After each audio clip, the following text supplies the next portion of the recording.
Història de Xixona al carrer.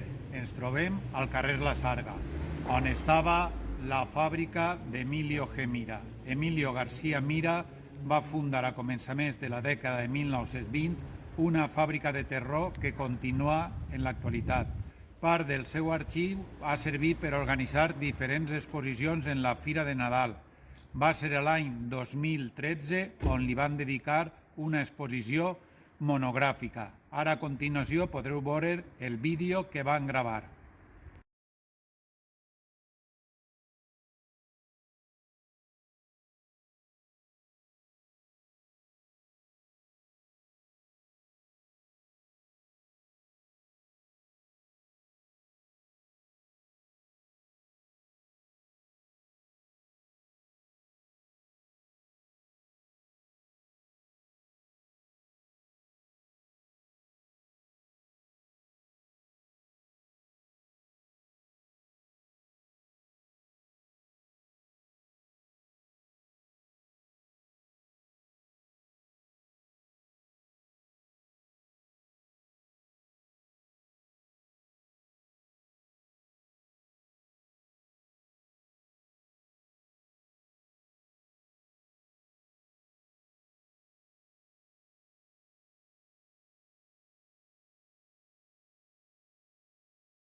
Això és tot.